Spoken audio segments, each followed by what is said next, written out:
Hello, my friends, and welcome to Bill Swerski's Tournament Talk. I'm Thomas Senna. Tournament Talk is the show in which we compile memorable SNL moments in any given category, and 4 panelists break them down in a bracket. They vote, discuss, and declare a champion on this here show. We've done Best Holiday Moment, Best Cameo, Best Bit, Best Musical Guest Appearance, Best Recurring Character, and Best Commercial Parody. Go listen to those if you haven't already. Go check out the archives. We had a lot of fun doing that. So this week, we're declaring the Best Non-5-Timer Host. So these hosts in the 5-timers club get celebrated all the time, but we're here to talk about the folks who have made their mark without being a 5-timer. So 1-time host, 2-time host, 3-time host, 4-time host. You get the idea. Kirsten, are we going to be talking about 7-time hosts in this show? We're talking about all the quality people that didn't quite make it to 5, but probably will and should. Okay. So you get the idea then. If they've hosted between 1 and 4 times, we are going to be talking about them. We're here to declare the best non-5-timer host. So let's meet the panelists. You already heard her voice here. SNL superfan, a returning panelist, and just an overall delight. Kirsten Rayula, thanks for joining us tonight. Thank you so much. I'm so excited to talk about all of these people that are deserving of being on this list and probably will be on this list in most cases.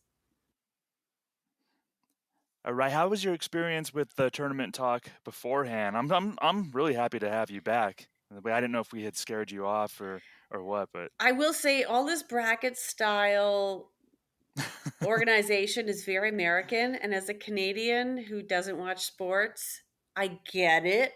Newer to me, but there's logic behind it, which I appreciate. So happy to be here to nerd out on all of these fantastic performers.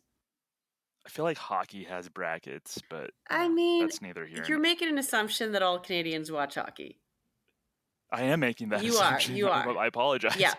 Too many innings, my friend. Too many innings. Fair. All right, Kirsten, thank you. Also joining us, you've heard him on the Saturday Night Network.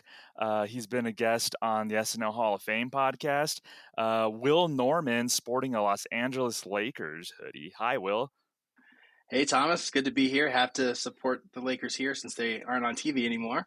But yeah, I'm excited to be back here, talk with everybody here about these non-5-timers today. It's always fun to be here on the pod and be able to talk and learn and make the case for a lot of great people we're going to talk about today. So excited to be back. Thanks for having me.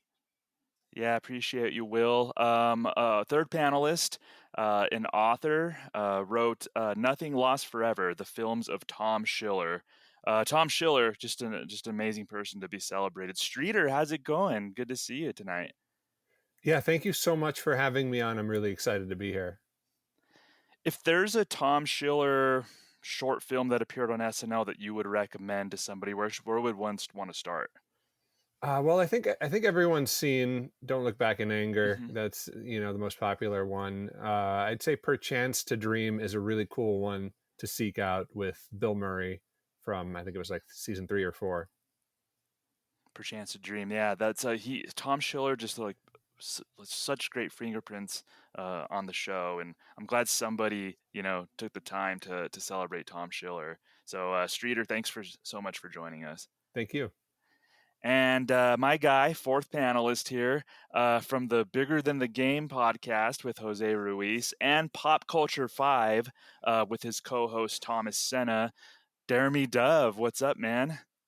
Hey, I know you already get tired of seeing me on Pop Culture 5, but, had to bring me on here, and I appreciate it. So I'm just ready to talk some SNL hosts, man. I'm excited. Yeah. So over, under, I don't know, 9.5 plugs for our podcast tonight. What do you over, man. And it'll be organic, too. Not even on purpose. It's just a natural thing for us on Pop Culture 5. Yeah, Brad and Gary are like, what did we do? Neither of them are here to kind of check us. So, yeah. So, welcome everybody. So happy to have you. How the show works today. Today's topic, again, that we're breaking down, best non-5-timer host. We have 12 hosts divided into 4 regions, 8 hosts have to battle it out in the first round. 4 of them receive a bye and move on to round 2 automatically. We'll vote on who should advance, talk about why and everything until a champion is declared. All 4 panelists will have a vote in every matchup. If the vote is 2-2, then I'll get to use a vote and break the tie. And that's I get nervous doing that sometimes. And some sadistic panelists, when it's 2-1, they'll look at me and they'll see the dread on my face, and they'll just vote for the one that has won to make me break the tie. So I don't think we have any sadistic people on the panel tonight that I should worry about as far as that goes. We'll I don't see. know. I'm seeing a lot of You never sadistic know. grins here. Oh no. All right. So let's start. All right, with Region 1, we have Lindsay Lohan, 4-timer Lindsay Lohan, taking on another 4-timer, John Hamm, in the first round. The winner will be taking on Dave Chappelle, who also hosted 4 times. So let's start the voting here. Region 1, Lindsay Lohan versus John Hamm. And let's start with Streeter. Kick us off. Yeah, you just want me to tell you my choice, or Yeah, you go can in? tell us Okay. your choice, maybe a reason or two why. Yeah, John Hamm, by far for me. I'm not a huge Lindsay fan. I mean, I can go more into that, but yeah, I think John Hamm is just a classic, recent era host. All right, let's go, Jeremy. Who's your vote? This was easy for me for John Hamm.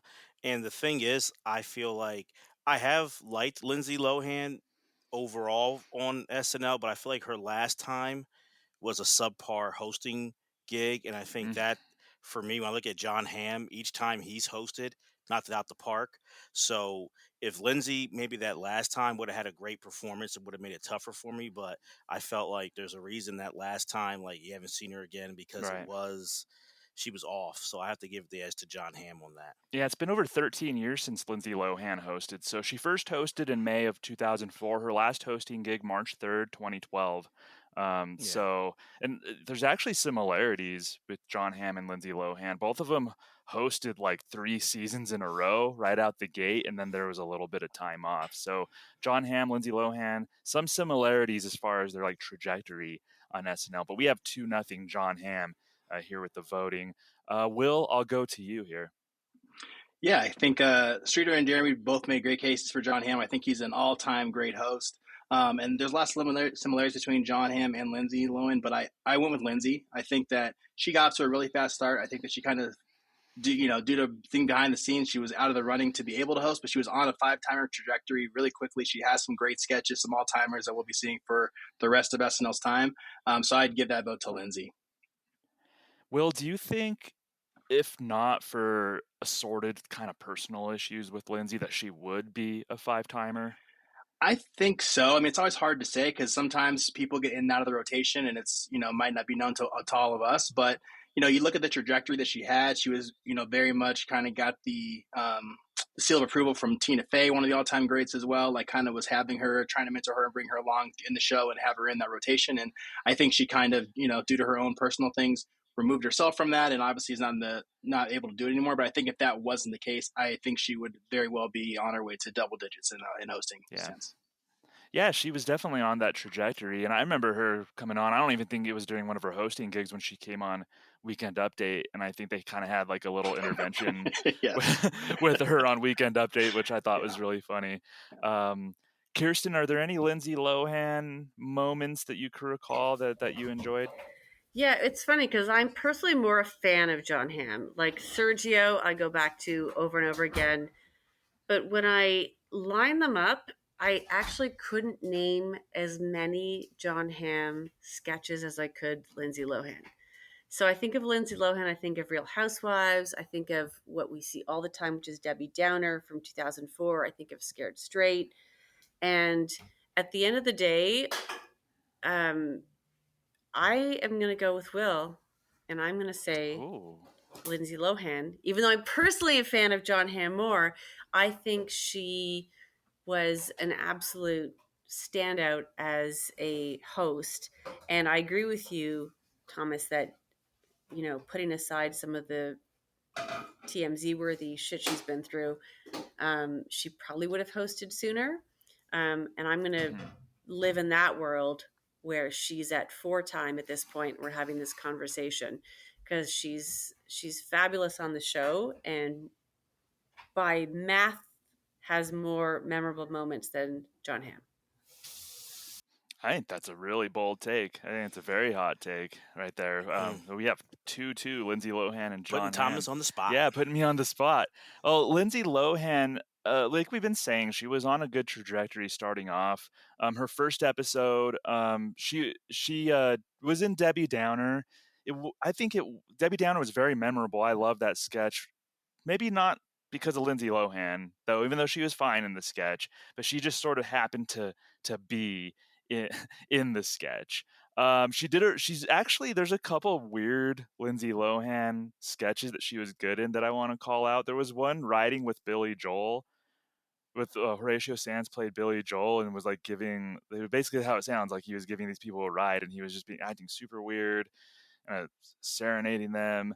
So Lindsay was good in that, but there was a one with Will Forte and Kristen Wiig called First Night Out, where they play, like, I think Will Forte and Kristen Wiig are like coworkers, and they are hanging out at a bar and they start drinking more and more, and they try to rope Lindsay Lohan's character into like a 3-way essentially. So a very weird sketch, a very Will Forte sketch that Lindsay did really well in. So she had good moments, but I disagree with Kirsten. I think when I put them side by side, I think John Hamm just has so many more memorable moments. So it's not a hard choice for me. Kirsten, respectfully, of course, I'm gonna have to vote John Hamm through. Will, any other moments from Lindsay Lohan, and maybe this is a what if kind of SNL host ultimately too. Yeah, no, I think that you named some good ones, some good deep cuts. There's always the Harry Potter sketch as well, and she was really good at also Yeah. making fun of herself too. I think being able to be open about some of the things with the intervention, she was very open about what she was going on with her behind the scenes.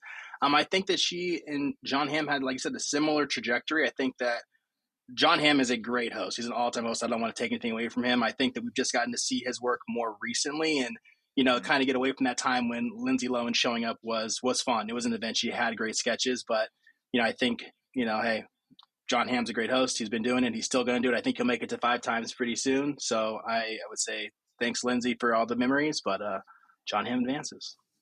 John Hamm advances, and I'm looking forward to talking about his body of work more in the next round as we discuss John Hamm taking on Dave Chappelle in round 2. That should be interesting.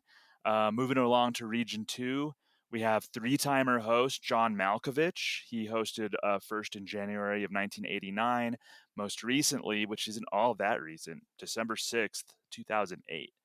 That's a 3-timer John Malkovich. He's taken on Eddie Murphy, SNL legend. Eddie Murphy, a 3-timer host. He hosted once as a cast member, which I'm interested to kind of dissect that hosting gig a little bit with you guys. So it'll be John Malkovich taking on Eddie Murphy. The winner will face Jim Carrey in the second round, who's also a 3-time host. So John Malkovich, Eddie Murphy. We're going to start with Kirsten here. Seriously, Thomas? Oh my Seriously. gosh. This to me was the toughest lineup because you immediately think Eddie Murphy, of course. I mean, Mr. Robinson, Buckwheat, James Brown, Gumby, all of the above. But if you rewatch John Malkovich and you see things like twins getting a calculator with Fred Armisen, when he says, I'm going to need freak out control, he feels to me like the Adam Driver of his era in terms of, you know, a serious and established actor bringing that type of credibility and skill to SNL, but also having this comedic funny bone that we really rediscover or discover in some cases. Um, you know, think of the infamous Vinny Vidici impression, right, of Vinny talking to John and impersonating him in front of him. Think of his epic monologue, which I'm going to say for the record here, we don't talk about enough, which is when the was the night before Christmas with all the young kids. Yeah. Itchy Itchy. When I was a child, we used to suck on pennies, and You Mock Me, that whole sketch, You Mock Me, which was Mike Myers' first, I think, written sketch and appearance on. Mm-hmm. This makes it really tough, which is, as you can probably tell, I'm stalling because I don't know what to do. I mean, I feel like all the fans want me to say Eddie Murphy, but I think in the contrarian mode that I'm in, I'm just going to say John Malkovich just to be a shit disturber. I love it. And that's not like a bad choice, honestly. Like, there's a reason Malkovich is on here. Streeter, I find that really great actors, like hosts with acting chops, tend to do really well on the show if they don't take themselves too seriously. But you really see like the hosts that are really great actors really rise to the occasion here. I think John Malkovich falls into that. Yeah, I agree. He definitely falls into that category. And he's also just a really weird weird guy. Yeah. This was a really tough one for me because these are both two of my favorites. John Malkovich, I kind of see him as a lot like, rather than I mean, Adam Driver is a great comparison, but the one I compare him to most is Christopher Walken, also just a serious actor who just has a really unique delivery that for some reason just worked really well with SNL. And Malkovich hosted twice in my favorite era, late 80s, early 90s. And then when he came back in it was 2008. That was just a really great surprise when that was announced. That sort of came out of nowhere, and he'd become even wackier and weirder as he'd gotten older. And I thought that was a great episode. I just love the his monologue that's become like a holiday classic. Yeah. And I wish he had hosted more after that. Whereas Eddie Murphy, I'm really basing it on one episode, because that 1982 hosting thing, I kind of look at it with an asterisk. He was terrific, and I rewatched that episode. I don't know, maybe like 15 years ago, which for me is like that's recent for me. But I think he had if I recall correctly, he had a really good monologue. And then when he came back, properly hosting a few years later, I recall that being a really bad monologue, where it was just kind of rambling about best defense and whatnot. But then, I think the rest of the episode was pretty good. But then when he finally came back last, a few years ago, that was like the white whale that we'd all been hoping for years, and for decades. And for me, it was just everything I wanted. It was like Christmas morning, where you get everything that you asked for. And he wasn't perfect. He like flubbed a bit, but it was just total wish fulfillment for me. And then he had his little speech at the 40th anniversary a few years before that. That was a real tease. But then at the 50th, we got two more sketches, and I thought he was amazing there, and I loved that. So I rank him very high, just going off of that one episode from a few years ago, and then whatever vague memories I have from was it 1985 and 1982. So for me, these are two of my favorites, but for me, the favorite here is Eddie Murphy. Eddie Murphy. Okay. 1-1. Eddie Murphy, John Malkovich. Jeremy, sometimes things don't live up to the hype. Like, we get so riled up about like anticipation and how is this going to be? Oh my God. Sometimes things just fall flat and don't live up to the hype. Eddie Murphy's hosting gig in 2019 lived up to the hype, in my opinion. It was like that Streeter said, everything that I was hoping for from the Eddie Murphy episode delivered. Like one of my favorite episodes of the last decade, probably. And yeah, exactly. I think I've heard people say this and have this conversation. A lot of times we think of an SNL episode and think of a good sketch or a good commercial parody, but like overall, it's like, was the whole episode good? It's like, no, but that sketch was great. Eddie Murphy coming back in 29 is one of the best from start to finish episodes I've seen in the history of the show. I thought it was just funny from start to finish, and it was a complete episode. And you're right, the anticipation was huge for that because of how many years it's been, and also because of, as Streeter said, when he came back on the 40th, he just kind of got like a thank you speech and he didn't do a sketch. So people were like, oh, was the moment too big for him? Does he still have his fastball? And I'll let it be known, I'm a big Eddie Murphy fan. If you're a big Murphy fan like me, you knew, like, man, my dude's got his fastball. Like, don't you worry. Like, he just didn't want to outshine the other people here, but Eddie's got it. And in 2019, he showed that. So that right there is a big step for me. But I wasn't even thinking about when he filled in for Nick Nolte as a cast member with the whole 48 hours and that great opening monologue about telling about, Nick being drunk. But I was thinking about when he came back and he gave one of the all-time great sketches as a host, which many people think he did as a cast member, but White Like Me. Yes. Mm-hmm. And how that's been, over 40 years, one of the most talked about sketches or, it was like a short, film piece, but still people talk about it all this time. And I just think, man, including what he did hosting as a cast member, you got to give it to Eddie. Like, and John Malkovich is very good, don't get me wrong, but to me, Eddie's a slam dunk here.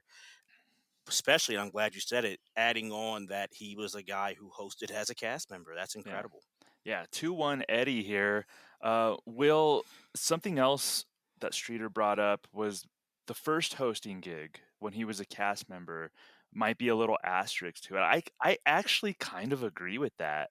So I think when you're a cast member, his basically his hosting duty was to like start the show and do the monologue, and then he just seemed like he just kind of jumped into cast member mode.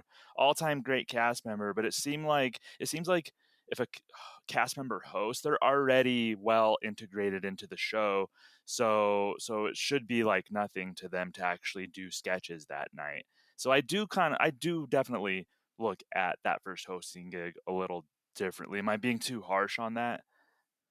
No, I don't think so. And you bring up a good point because one of the things that I'm really glad to that Kirsten gave Malkovich his flowers in terms of him being able to come back and do what a traditional host is, which is come in, show up, meet a new cast, be in the mix, and try to be what a lead cast member would be doing and make everyone feel at home with your energy coming into the cast, which I think is really, really hard to do. And talk about asterisks, Thomas. One of the things that I did, no one asked me to do this, but when I was putting in my list and my rankings was I purposely omitted cast members because of that exact reason. You are there every single week. It's easier to come back and be a leading host because you were probably leading in the cast when you were on there.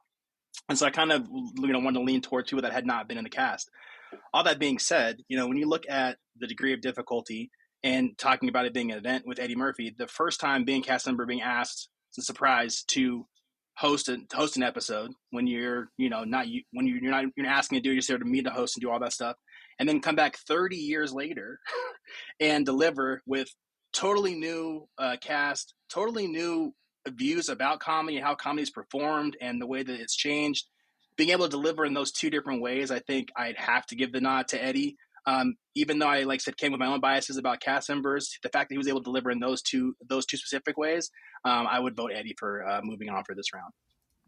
In a tough So one. Eddie does move on, 3-1. Will doesn't know this, but he saved Eddie Murphy because I actually think I might have gone with John Malkovich there. I was just going to say that I went with John. That's something. For, thinking, I'm just going to stir this pot and watch everyone fight for Eddie, which is going to be real fun. So, Thomas, you are blowing my mind right now. No, I mean, looking at them side by side, and I love Malkovich's weird energy. He that night before Christmas monologue to me is one of the all-time probably Mount Rushmore monologues in my opinion. Eddie Murphy had the better episode, but I think as a host, I was maybe a little more impressed with the totality of what John Malkovich was doing, and I like the weird energy. So Well, I'll say this, I guess, in defense of Eddie, like counting him hosting as a cast member. I think if it was a scheduled, like, hey, before the season or early on, like Eddie's going to host it, I would agree with you guys more. But I think the fact that it was not supposed to be in midweek or Wednesday or Thursday, Nick Nolte's just too out of it, mhm. too hungover to do it, and you got to fill in last minute. And I think how many cast members before or after Eddie could do that? I don't think many could take that role on last minute and nail it, honestly, and have the cachet to really like carry that monologue and be like, oh yeah, and not do it as like the cold open as like another opening sketch. It was like he was the guy talking about it and bringing up like to light like why Nick Nolte couldn't do it and making fun of it in a pretty good way. So I think that gave it a different edge. I agree with the last part. I think there's a lot of cast members who could fill in. Hey, could you do the monologue? Especially cast members who have stand-up experience, who are stand-ups. But how he addressed the Nick Nolte thing, I think that actually works for him. I don't think a lot of cast members could have like so artfully addressed the Nick Nolte thing. Mm-hmm. I was going to say, Jeremy, that kind of adds to the point that in terms of the long look at the cast over the years, Eddie Murphy's probably one of the ones that could draw in other fans or people that don't watch the show on a week-to-week basis because of how famous he was at the time. I mean, part of the reason Nick Nolte's there because he's doing movies outside of the cast when that wasn't really a normal thing. He has number one song, number one show, number one comedy. Like that's a lot of star power that I think, yeah, many cast members could fill in, but the fact that he was famous enough to bring in new eyes and address it in a way that met the moment, I think Right. would be very high degree of No, difficulty. I don't think no, I think you're right. I don't think there's maybe like Belushi, like very few who were like had that kind of magnetism and star power while being a cast member. So I think like to your point, Will, that's what puts him in rare air. Yeah, those are all fair points, definitely. So we're going to say goodbye to John Malkovich. I know, Streeter, you're probably real interested in behind the scenes stuff, like a lot of SNL nerds are. This episode, the December 6th, 2008 episode, was the subject of a documentary, and it was James Franco who directed it, and I think they played it at maybe South by Southwest, and you could still find it out there. But I think this episode was fascinating because we did get to see behind the scenes of this John Malkovich episode. Yeah, that's right. I totally forgotten about that. Mhm. I actually saw that in New York.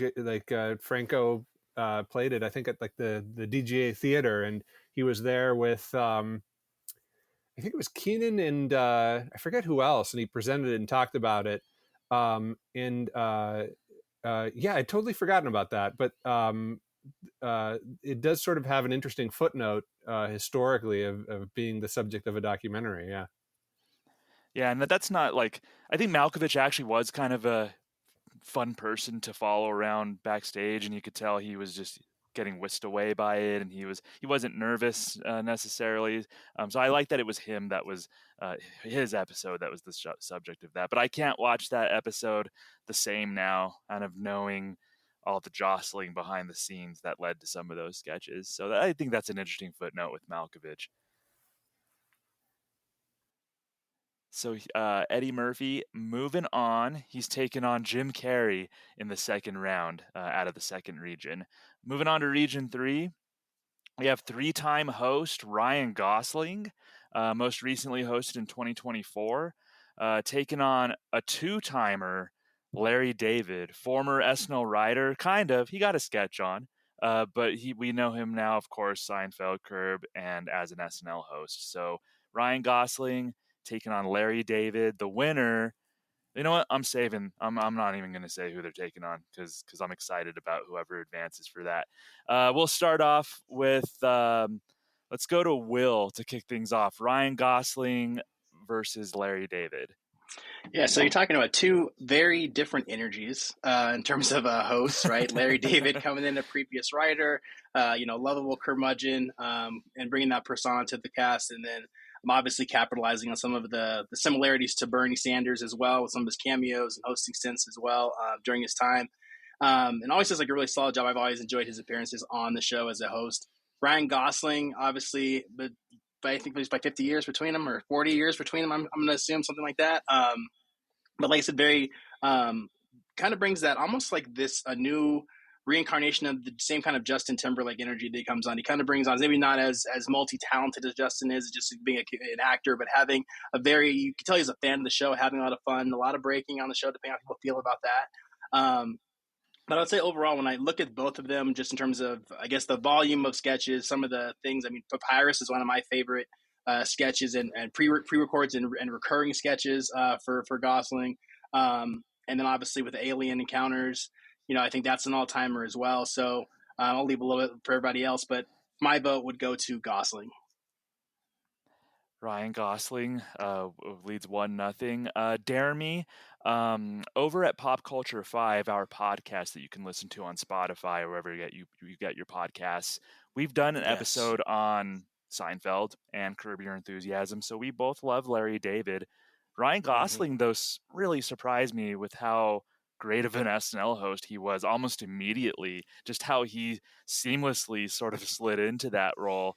Am I the only one who was just like saw Gosling's first appearance and subsequent appearances, and I'm like, man, this guy like has it as a host? No, looking back, it shouldn't have surprised me because, like, and just seeing him in his film career, very talented, very versatile, but it was a great surprise. And I think Will gave a great comparison to Justin Timberlake, having that fun, high energy. And like he said, he's not the dancer and singer, but you could tell he's bringing his own ideas and his own concept. He's just game for it. And he has some instant classic sketches that will honestly be remembered forever in SNL history. And I do think Larry David for me was a pleasant surprise, which I wasn't sure how he'd be as a host. I think the Bernie Sanders connection was like a great fall in your lap thing, but he took advantage of it and ran with it. So I give him credit. And he was better than I thought he'd be. But for this, it's no contest. Ryan Gosling is one of the all-time greats, and he's just continued to kill it each and every time he's been on it. So for me, it's easy, Ryan Gosling. Jeremy says no contest. Streeter, is it no contest, Ryan Gosling? I feel like Larry David is a little closer than he's given credit for. Yeah, not for me. I mean, I think they're both great. Ryan Gosling was not one of my picks, but I think he's really good.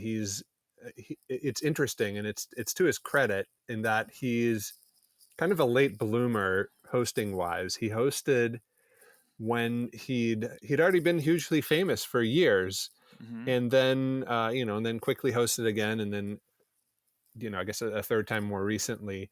But that's all the more surprising that he did that well so sort of late in his career. He was already a superstar for years, and then that he ended up being such a great fit. I think he's really good, and he's had some classic sketches. But Larry David, he's got my vote. It's kind of a shame that he's only hosted twice, and it was one right after the other, and then he stopped. But we did get all those Bernie Sanders cameos. But it's a bummer he hasn't hosted in years. I wish he'd come back. I don't know if he might be a little old at this point. I think he's pushing 80, right? Yeah, maybe he might have retired from performing or something. I don't know. Yeah, I don't know.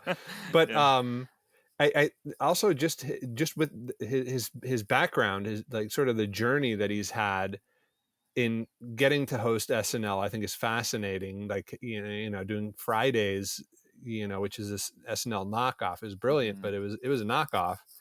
And then writing for SNL for that one season, getting one bit on the air, and then then to go from that to just tremendous success and tremendous wealth. And just in those 2 episodes he did, I thought he was brilliant as a host, mixed really well with the cast, and I always loved his cameos. So for me, both great hosts, but Larry David has my vote. Awesome. So it's 2-1 Ryan Gosling now. Kirsten, you've taken up the mantle tonight as the shit-stirring wild card. Are we going to see that with this pick? I'll give you a small hint. Canadians are sticking together. Got it. I'm a fan of both. Don't get me wrong. Larry David in Beers, the energy that he created with Beck and Kyle is Yeah. unmatched, and I could. Such a weird It's sandbox to so play in, and weird, and I Larry could David rewatch just that sort any of, day. Yeah, yeah. 100%. But Papyrus, Close Encounters, Santa Baby, Beavis and Butthead. Like it's just the scale just tips way into Gosling territory. And I don't dislike Larry David, and I wish they could both be in, but this for me is a slam dunk Ryan Gosling win, because he should. I mean, I'm already sewing his 5-timer jacket. So am I. Yeah. I can't wait. 2 more to go, so you have plenty of time. All right. Kirsten. You at least have 2 seasons to Well, finish you that take an jacket. arm, I'll take an arm. We'll come together. We'll make the whole jacket. It'll be perfect. We'll be ready just in time. Yeah, for sure. So Ryan Gosling moves on. Streeter, if there's one Larry David sketch, he's produced some classics in my opinion. Where do you go? You have Burn Your Enthusiasm. You have the Kevin Roberts, which was like the prototype for David S. Pumpkins, I think. Like, where do you go? Where do you start somebody with Larry David's hosting gigs? Yeah, I think you have to go with just his Bernie impression and Burn Your Enthusiasm. I mean, I think that's how he'll probably be best remembered as for his contributions to SNL. Yeah, I agree. I think that's one of the best pre-tapes that we've had in the last decade or so. Gosling's been in 2 classic pre-tapes that rival that, though. So it's like, I think if Larry David would have taken on maybe anybody else in the first round, he would have stood a better chance. But Gosling might be more of a powerhouse than we even realize. We'll find out next round as he moves on.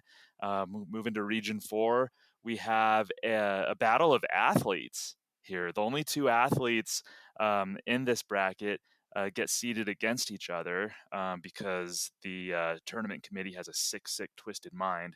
So they wanted to match up Charles Barkley, 4-timer Charles Barkley, first hosted in '93 while he was still playing, coming off an MVP season. Last hosted March 3rd, 2018. Charles Barkley taking on 1-timer Peyton Manning, a 1-timer here in this tournament. You had to have a hell of an episode to be a 1-timer and be talked about this way. He hosted March 24th, 2007. So, athletes, Charles Barkley, Peyton Manning. I'm going to go to the guy who hosts a sports podcast to kick things off, Jeremy. Yeah, I think it's fitting. I appreciate that, Thomas. You also just happen to be the only one that I hadn't called on first, so it worked out. I know. Timing worked out. It's set up well. It's set up well. And this is it's interesting because I find that Charles Barkley's interesting take on here. I think he's well deserving to be on this list, and I think he's someone. There's some people we see in entertainment that it's not even necessarily the talent, but it's just their sheer personality, and they're just being so authentic. And I think Charles isn't the most talented host we've seen, but I've never heard anyone go, "Oh, Barkley's hosting, like skip it, wait for the next new episode." Everyone still is excited, and he's reading the teleprompter and all that, or reading the cue cards, but it's still like you just like his energy, and he's going to make you laugh just because it's Charles Barkley. So I'm glad he's on here. That being said, Peyton Manning gave one of the great hosting gigs of all time. Even if we were including people on the 5-timers list, Peyton Manning just really dominated that episode. And I look at when you have certain hosts, there's a lot of times we're like, oh, they blended in well. They were funny. They surprised me. Peyton had all that, but I really think Peyton was the best sketch performer of anyone that entire night for that whole episode. And that kind of reminds me of like when Eddie Murphy came back, like just bringing a fastball all day. So Peyton Manning, hands down, wins this for me. All right, we got 1-0 Peyton Manning. Jeremy brought an interesting point up, Streeter. Like, so we have these hosts. Like Charles Barkley has such a unicorn personality, right? Because objectively, he's not like the most polished sketch performer, very, very clearly. But as Jeremy said, if they announced Charles Barkley was going to host next season, I'd be like, oh, that'll be a fun night. So it's just kind of like an interesting thought process as a sketch comedy fan. It's like a person who isn't the strongest at sketch, but still you want to watch the episode. At least for me, that's how it is. Yeah, no, for me, whenever a host is announced, it sort of falls into three categories.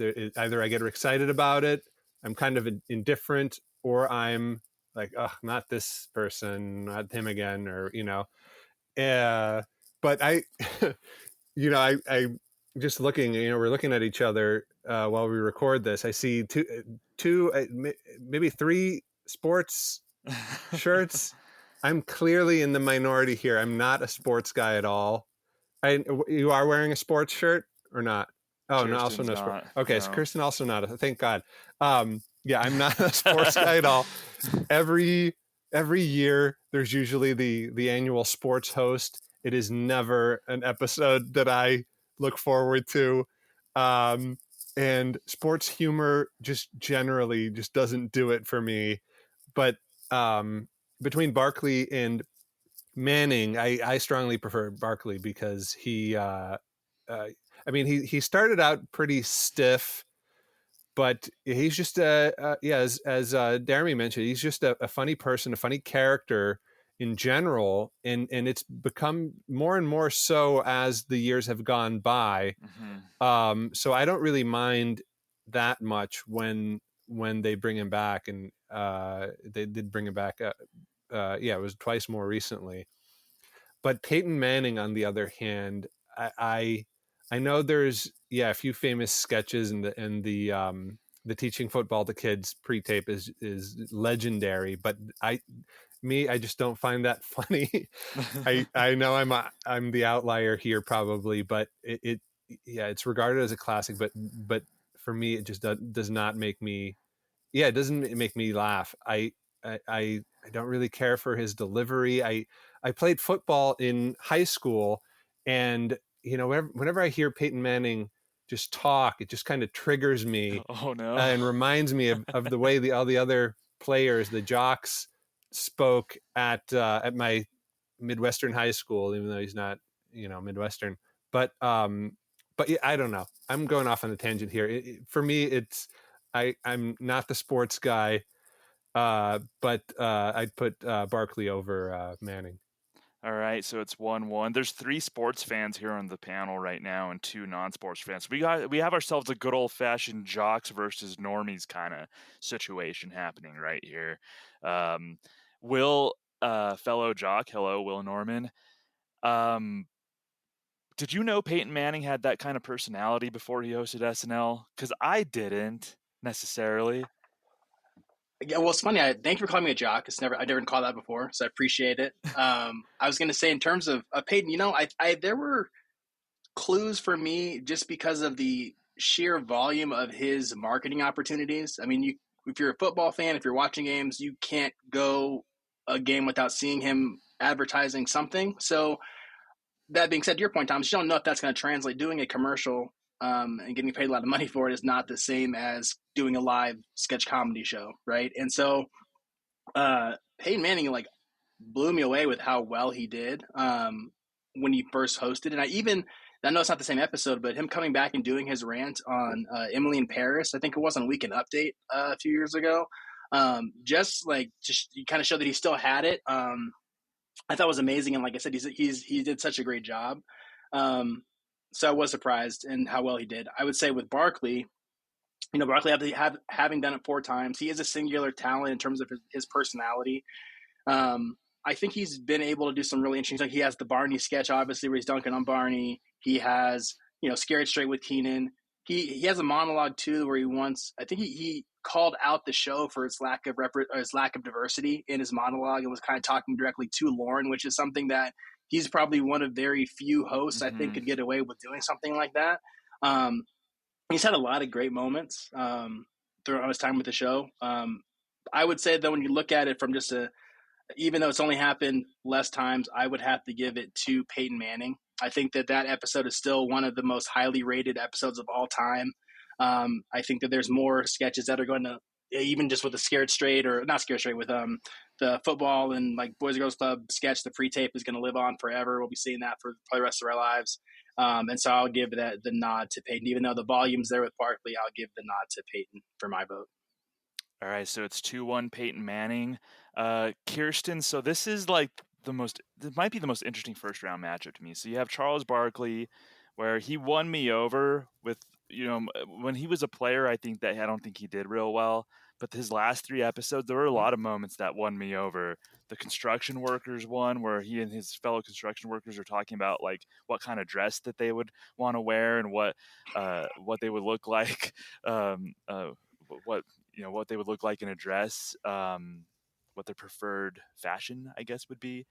There was a game show sketch, Real Quotes, where I think Chuck actually gave like a really good performance in that. Lord Windermere, which showed Chuck he was very playful. And Lord Windermere is like an underrated kind of weird character that I always liked, Paul Britton. Then you have Peyton Manning, where I just, the United Way sketch, I like seeing, I think it's funny when little kids get hit in the face with a football. Call me a simpleton, but I think that's funny. So I don't know, what to make of this matchup. I'm going to swear. I give 0 fucks about sports.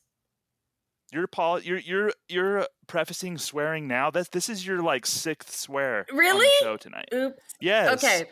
Yeah. And you've prefaced this one. Okay. I love it. Go ahead. Okay. I give 0 fucks about sports. Okay. But I do know this. Charles Barkley is a wild card, and so I expect him to do wild card things. And he's had some great moments. Peyton Manning, don't know anything about him, but I will say he showed up and took the helmet off and became one of the best athlete hosts that SNL's ever had, I think. Naturally funny, like game. We've talked a lot about United Way, which I agree, watching kids get hit, like, get your out of your ass, Jeremy. Like, classic, really funny.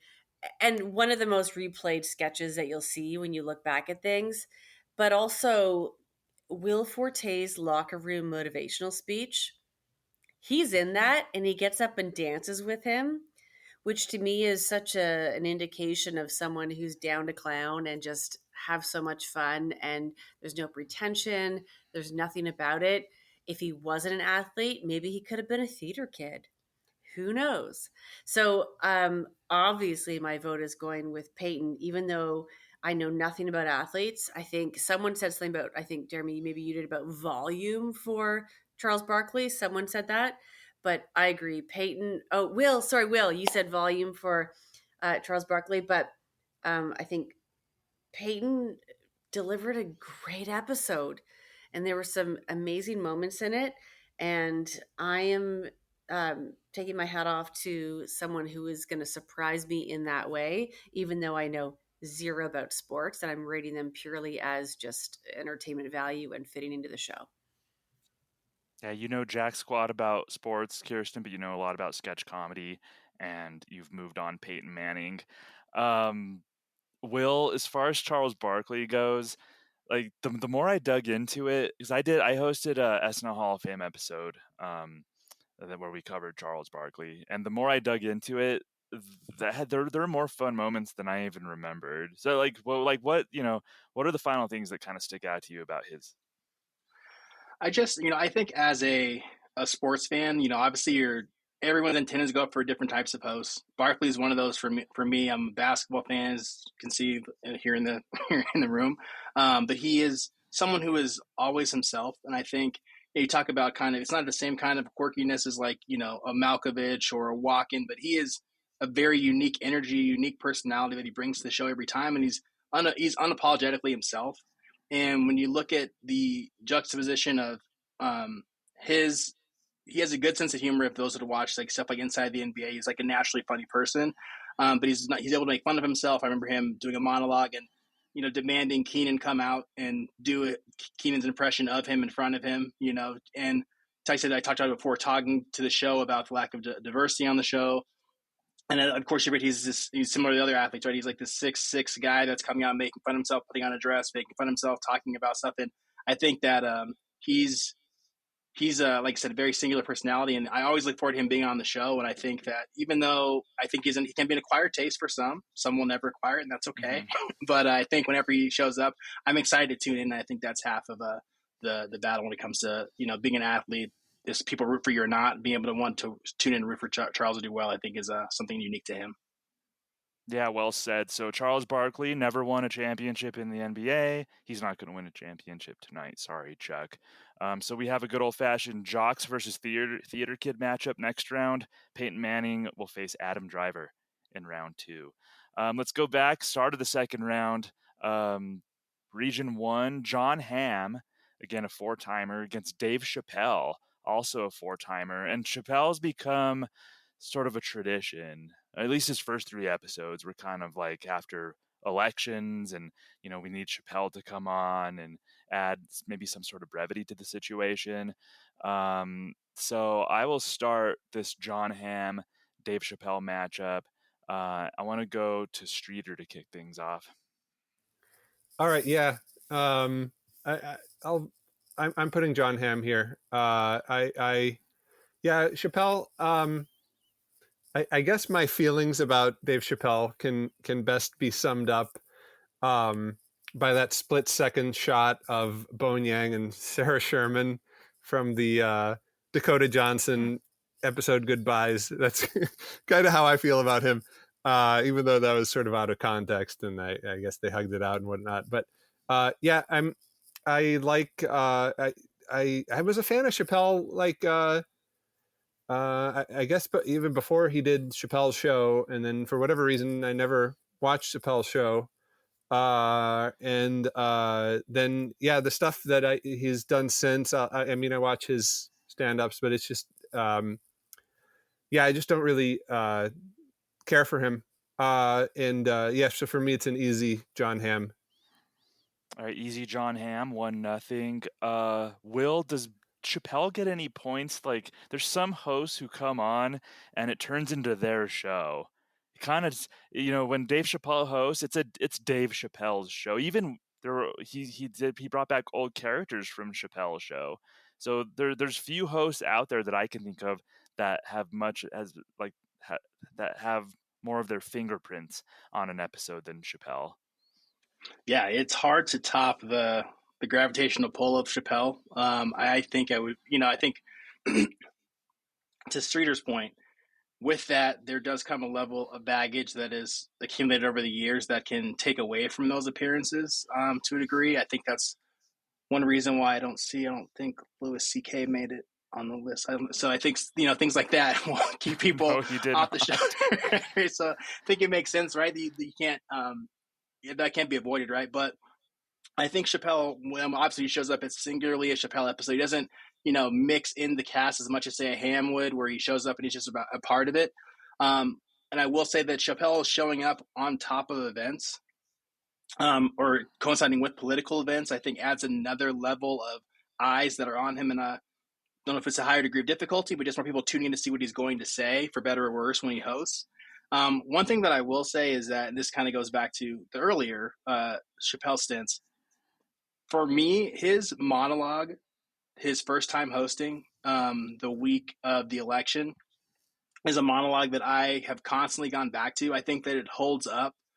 He's talking about, state of the world. He's talking about all kinds of issues. He's, talking about the gravity of the moment in a situation where he talked about earlier with Eddie Murphy, like the host, Nick Nolte drops out. It's like, hey, you're on. You got to make sure you meet the moment. For him to be on a week where everyone thought election was going to go one way and it to go a different direction, for him to show up and have to be dealing with the emotions of the cast, the emotions of the country, and be able to deliver it to me is one of the best monologues of all time. I think that's obviously the way people have been writing since he hosted to try to recapture that, and I think it hasn't necessarily landed since then. But rant aside, I'll get my soapbox and I will say, based on that, and to mix it up, I will give my vote to Chappelle for this round. Awesome. It's 1-1. John Hamm, Dave Chappelle. Jeremy, Louis C.K.'s never isn't on this list. Neither is Kevin Spacey or O.J. Simpson. So, and I'm not going to make you I acknowledge wonder that. why. Yeah, I don't know. Robert Wagner's not on here either. As far as John Hamm goes, I introduced you a little bit. I mean, you were familiar with John Hamm, but you watched some Mad Men episodes for our podcast and stuff. Is it kind of weird to see like the juxtaposition of like him as Don Draper and then John Hamm like doing sketch comedy? No, for me it wasn't, Uh-huh. because I had known John Hamm in, it's weird, everything else besides Mad Men until we did That is interesting then. Yeah. so I kind of liked his personality, and like see him in Bridesmaids, you know. I liked him in interviews and different things he had done, so I kind of saw that he had those chops to be like, he's very personable. So probably if I hadn't seen him in those other things, yeah, but I had seen him, so I kind of knew that he had some chops, so I wasn't as surprised with that. But I do love John Hamm, and this is really hard for me because I feel like if he was going against anybody else, I would vote for him to go. But to what you were saying, Will, I do think the level of difficulty has been higher for Dave Chappelle. There, all eyes are on him because of who he is as a stand-up and legacy as the greatest comic of his generation, arguably one of the greats of all time, in my opinion, a top 5 comic of all time. And with the political pressure going on, there's more eyes, there's more people waiting to pick apart what he's going to say, or say, see, it wasn't that good. And to me, he's delivered every time. And he gave a 17-minute monologue, Yeah. this past fall. And usually, if you hear that, you're like, man, that's a nightmare. Wasn't a nightmare. I thought it was really excellent. And to Will's point, that 2016 monologue is one of the best I've ever seen. And he does bring it, and he brings those chops. And I think for me, a lot of people think, oh, well, you have a comedian on there, they get comedy.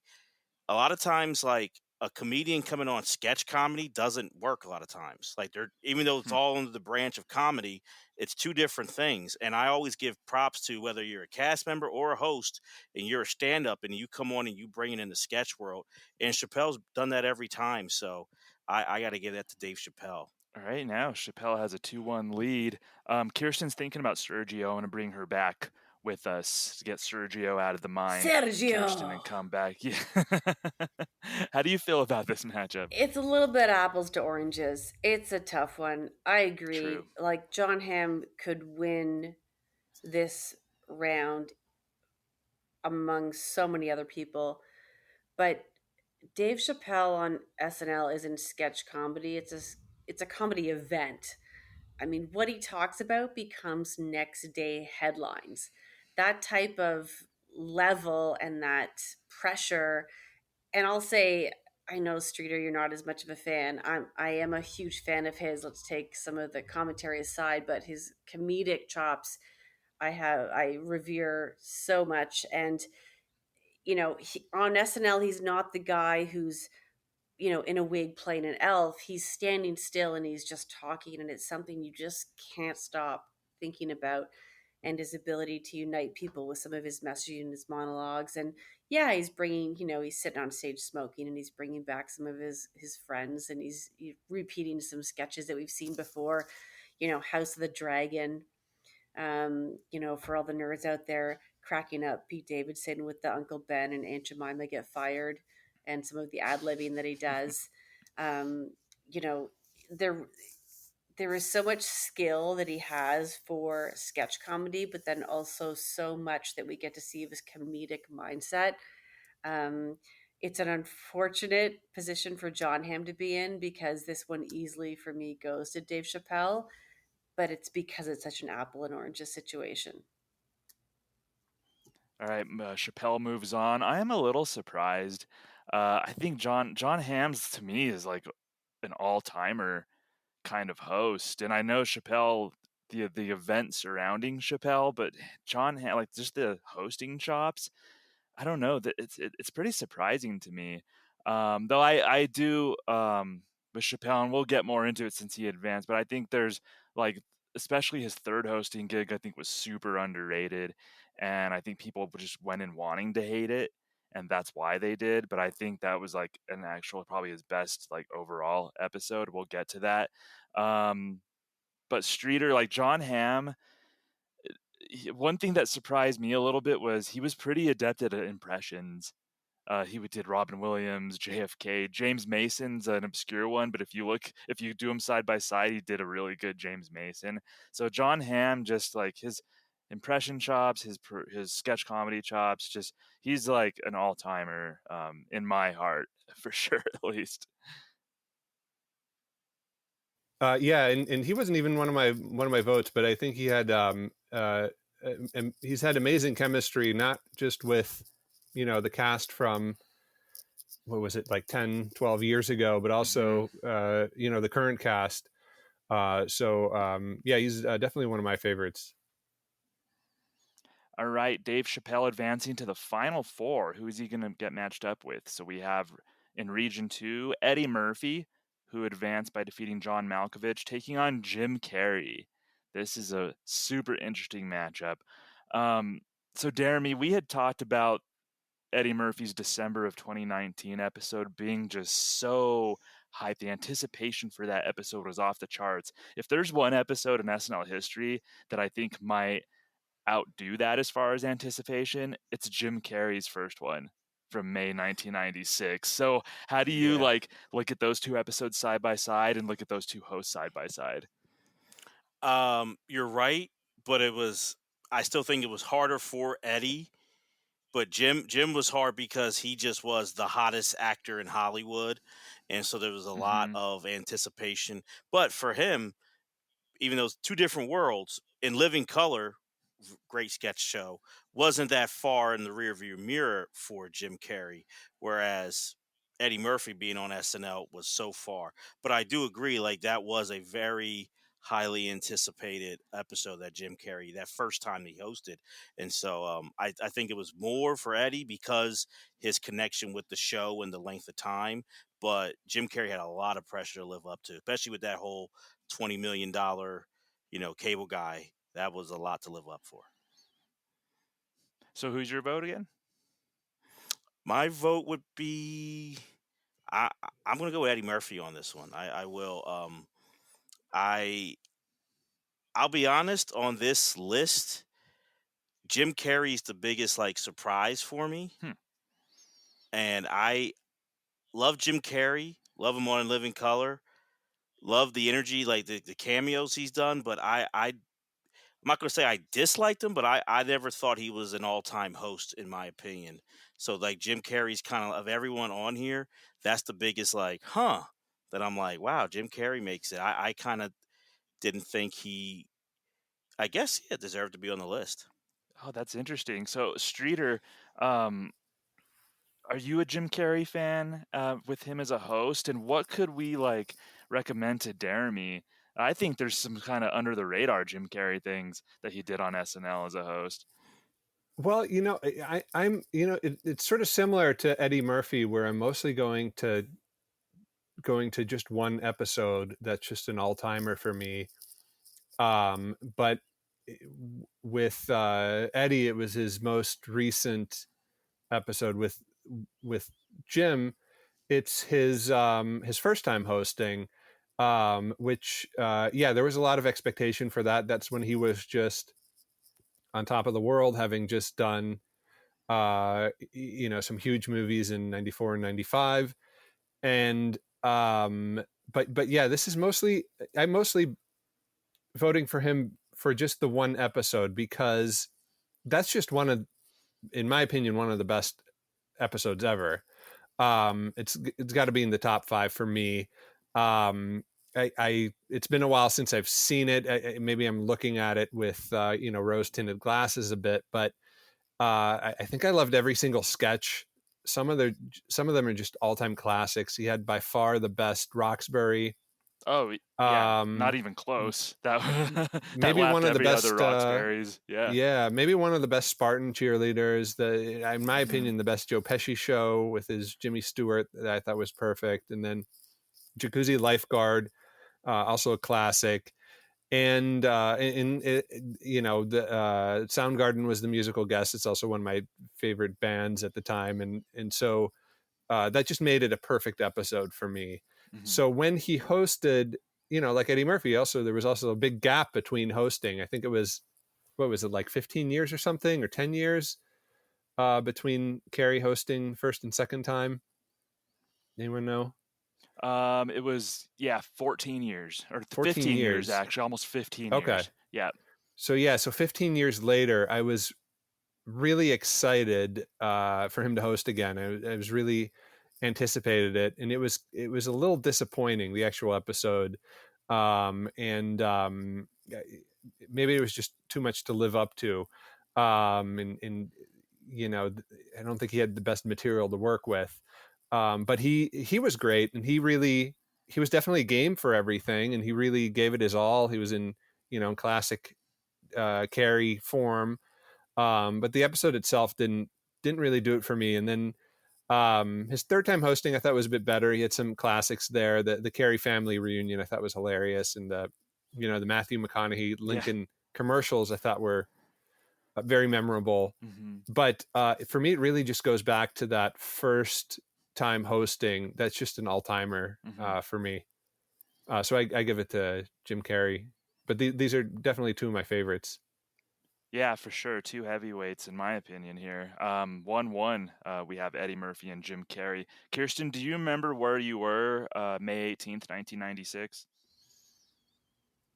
I was probably at a rave. Do you remember where you were May 18th, 2025? Nope. You were probably at a rave in 96. You missed the Jim Carrey episode. It was like 96. I don't know. I was with my family. I remember we were gathered around. My parents had like some sort of barbecue or some sort of party. So I was watching this episode with other people, my family's, my parents' friends. Like they were excited. They're like, "Oh, we got to turn on SNL because Jim Carrey's hosting." And so we gathered around. Like we paused a party and gathered around the TV and watched the Jim Carrey Wait, how episode old are you then? of SNL. I was like 14. Yeah, that tracks. Yeah. So no, I think how old was I? I was like late teens. I was out doing something for sure. But then I would have watched it. I would have taped it on my VCR because I'm aging myself. All right. Let's talk about this. Jeremy, I'm with you. Yeah. Yes. Yes. When So I see reels of, you know, as we've all seen, compilations and moments in SNL history, who do we see? We see Eddie Murphy. We see Mr. Robinson. We see Buckwheat. We see James Brown Hot Tub. We see Gumby. We see all of these things. And although Jim Carrey had very memorable moments, and he's someone we all, because we've seen his talent, think, oh, he should have been on the show. He should have been, you know, an SNL cast member. He ended up on In Living Color, and it created the trajectory for his career, and that's wonderful, and that's obviously where he should have been. But in the SNL legacy, it's Eddie Murphy, hands down. So for many reasons, Eddie Murphy gets my easy vote here, even though I'm a fan of Jim Carrey, and he easily could have been a cast member. I feel like he may have been like a Taron Killam, like he would have been someone who's steady on that, and or Will Ferrell. He may have made movies out of it, but Eddie Murphy, for me, if we're talking about best non-5-timer hosts, easily gets this crown. all right. Thank you, Kirsten. Thank you. And I'll say this real quick. I do like Night at the Roxbury sketch with Jim Carrey, and I like the McConaughey. But that's Maryville was fun, but that was terrible. Psychic Medium. I think so to me it's like if you're in a great sketch but you're not the person, I'm not going to give you that love. Like you didn't like the Spartan one. I don't give it to Jim Carrey. I disagree with that. I think Jim Carrey made that one. I don't even remember it, Thomas. No, I don't think that's the best Spartan. I disagree. Roxbury is a great sketch, and I liked his McConaughey Lincoln commercial, but that was it for me for his hosting reign for Jim Carrey. Wow. All right, Will, where do you stand on this? Is this going to be a tie, or what's going on? I've heard a lot of good arguments, and honestly, Jeremy, Kirsten, I'm with you in terms of the all-time great at Eddie Murphy. He has an entire library of sketches that when he's announced to host, I'm always happy to see that he's going to be there because he has so many things he can go to. It's going to make it an amazing episode overall. All that being said, I said it earlier. I'm waiting for the butt. Here comes the big one. I mentioned it before. When you are a previous cast member, you have hundreds of episodes. You built up a catalog of characters and sketches and pre-records that we can look forward to. With Jim Carrey coming in, helicoptering in, especially in 96, coming back 15 years later, I think, one element of adding to it, it's one thing when you're an all-time great and the cast or the show saying, please come back if you're Eddie Murphy. If you're Jim Carrey and you auditioned for the show and they said, we do not want you, and then you go out and create your own career and they say, please come here, and then you show up and kill it and basically give fans a taste of what it would have been like if you had been on there and gotten the opportunity to do the things that the show told you they didn't want you to do for them, but you did for someone else, and be able to crush it. I'm giving the nod to Jim Carrey just because, like I said, I think he's obviously an all-time comedic performer. He crushed it in his hosting appearances, and like I said, with my own personal trying to give a little bit of an edge to non-cast members, I'm going to give it to him. I also want to make it a little harder on Thomas as well. So couldn't pass up the opportunity. But like SNL is not the only sketch game in town. So to your point, just a question, Will. Yeah. Jim Carrey was on a sketch show, a legendary sketch show, and performed. So granted, it wasn't SNL, but he did do sketch. Like he wasn't like a foreign sketch performer either. Yes, that's very true. And I would say that the differences to that, I understand your point 100%. I think the two things I would add to it is one, with In Living Color being amazing, but also being pre-recorded, not live, different avenue to do it. And then once with him being on the show and having auditioned and not being selected, being able to build up yourself up to be invited back adds another level of pressure, maybe just for Jim Carrey, but just to be able to have to show up and say, I got a chip on my shoulder, I have to show them I can do it here too. Eddie Murphy reinvigorated the show. Right. Because he was a cast member. Damn. All right, so Will's making it hard on me here. It's 2-2, and I have the deciding vote. I think there's a lot to be said for Jim Carrey elevating 3 different recurring sketches and making them maybe the best ones. I really think that might have been maybe one of the top 2 or 3 Spartan ones, but there are like 20 something Spartan cheerleaders ones, and that was like one of the more memorable ones. Easily a Roxbury sketch that I never found funny. Jim Carrey miraculously made it funny for me. Like, that was an accomplishment in and of itself. Jimmy Tango's Fat Busters, he carried the Psychic Medium sketch, what I thought was really funny. It was basically an impression parade for him. His Matthew McConaughey impression was awesome. I'm voting Eddie Murphy, though.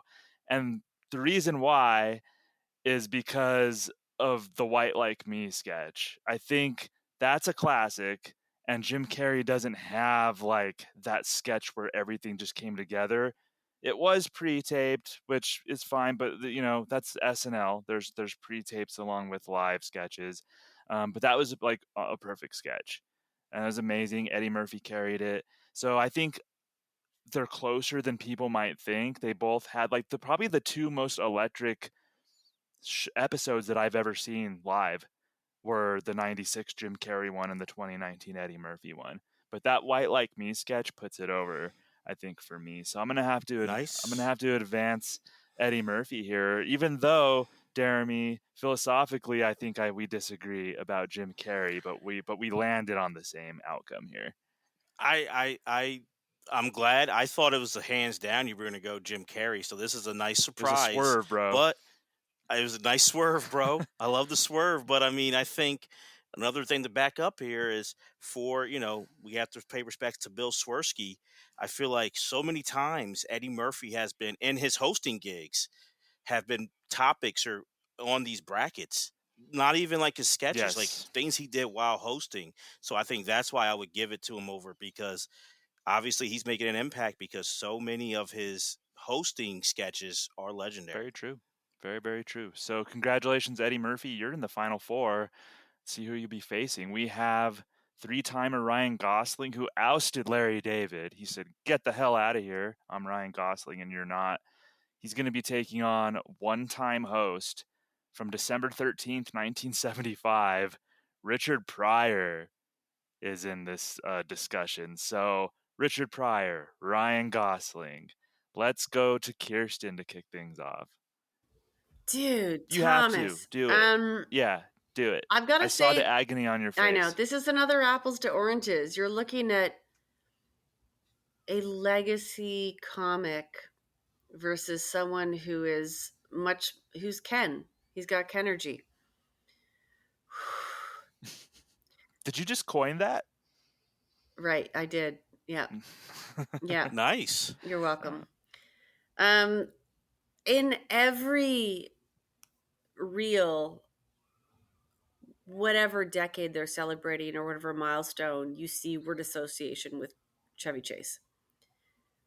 And it's classic, and there are a few classic Richard Pryor sketches, and I think the challenge is that we only have so much content to remind us of his greatness. But then you have Gosling who comes along and does, as we said, Papyrus and Close Encounters and all of these great sketches, and is built for the modern world of engagement.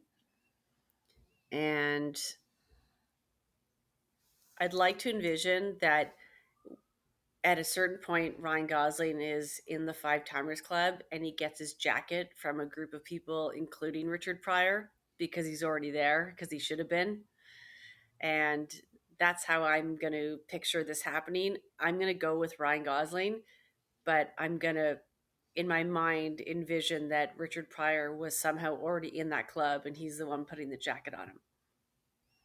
That's really touching. She's getting sentimental here. All right. Yeah, dare me on Pop Culture 5, we brought up word association as an essential SNL sketch from the 70s, right? But that was his one-time hosting gig, though. I mean, we only have one episode to go off of for Richard Pryor. So does that one episode, is it strong enough for you to keep Richard Pryor in this thing? It's tough because Ryan Gosling's been great, but yeah, I'm voting for Pryor. And yeah, you can listen to Thomas and I's podcast, Pop Culture 5, wherever you listen to podcasts. And I did pick word association, hands down, the most essential sketch of the 70s. But outside of that, the pressure that was going in that episode with the networks and wanting the whole delay and all that stuff, I kind of liken it, and bear with me here, but Thomas, you and I did an episode on our podcast about Biggie, Notorious B.I.G., and I brought up a song, Notorious Thugs, that he did with Bone Thugs and Harmony, and that he did Bone Thugs' style better than them on that song, which is hard to do. I look at what Pryor did that episode. I can go to the Samurai sketch. He did the Samurai sketch better than Belushi did. And to me, the most memorable Samurai sketch is the one that Pryor and Belushi did. Pryor just carries that whole show like throughout. And honestly, the reputation that SNL had for that first 5 years era about being edgy and on, very risky, to me, it starts with that episode. So not only did he give all-time sketches, the whole lore of SNL, it's live and anything can go, that really started to me, and these are some of the bad boys of TV. That started with Richard Pryor in the episode that he hosted. So he's so integral to the foundation of this show. That one time that I have to put Richard Pryor ahead. All right, 1-1. Yeah. Where does that Richard Pryor show, Streeter, as like a SNL fan of SNL history? Where does that place in the hierarchy for you? Yeah, it's just a historical episode. It's just historical television. I tried to really look, sort of like Will, not looking as much at former cast members who hosted. I tried to really look mostly at people who hosted 2, 3, or 4 times. But this episode was the exception. It's just Pryor had been doing his own sketch comedy show and specials around this time, and this was a really early episode. I think it's like the 6th or 7th episode, right? Where the show was just still trying to figure out what they were trying to do and figure out their groove. And Pryor had his own writers here, and but I feel like he was instrumental at this moment in time in sort of putting SNL on a track to where it eventually ended up being. And besides word association, I think it's also a historical episode because you had the first samurai sketch, which is very special for me because it was written by Tom Schiller, and it was something I got to interview Chevy Chase about, and Schiller and Michaels and everyone. And it's special. One of the reasons it's special to me is because I got tangled up into this weird credit situation where Chevy Chase took credit for writing it, even though there is a well-documented history of that sketch and that character, with Schiller coming up with it and then Alan Zweibel taking over. And then Chevy took credit for that as an aside. He didn't want to want to be quoted on it, but he said, yeah, just let Schiller take credit for it. And then he also did that with some other sketches. But not shocked. So that was fun to be tangled up with. But the thing is that that's a classic character and a classic set of sketches. But Richard Pryor's involvement in that sketch was really critical for that taking off, for that character to take off, and really set the tone for those sketches. And just overall that whole episode is just, I don't know, it's just a profound episode. I think Richard Pryor just has an important part of in SNL history, just from hosting one time. I think Gosling is great, and I think he'll earn his 5-timers jacket soon enough. But I have to give it to Richard Pryor. All right, where are we at now? 2-1. All right, yeah, 2-1. Richard Pryor has the lead. Will, where do you stand on this? I mean, that's, if I'm gonna go back and watch an episode from the early years, it's hard to top that Richard Pryor one for me. Yeah, no, definitely. I think with obviously listening to Damon Streeter, I mean, the importance of Pryor's episode, I think it's really important because of all the things surrounding with the delay for the speech, or making sure that with the network issues, him being one of the biggest comics, obviously, word association is going to be played forever as well. And he's obviously gone too soon. We didn't get a chance to see him get those repeat efforts. With Gosling, I do always like to give credit to those that have come back and been able to do it multiple times, right? Been able to build a different rapport with multiple casts, being able to come back, have callbacks to previous sketches, with things like Papyrus, like that you don't normally get a chance to do, just if you're hosting because you're one and done. Listening to, like I said, the importance of Pryor, I'm more torn than I was anticipating being going into this round. But I'm going to try to stay on theme here and be an agent of chaos, and I'm going to give my vote to Ryan Gosling. Ryan Gosling. Oh, I was afraid of this. I was afraid of this. I think, gosh, because Ryan Gosling in Santa Baby, that was one of the best performances I've ever seen from like an SNL host. That really was. Same with Papyrus.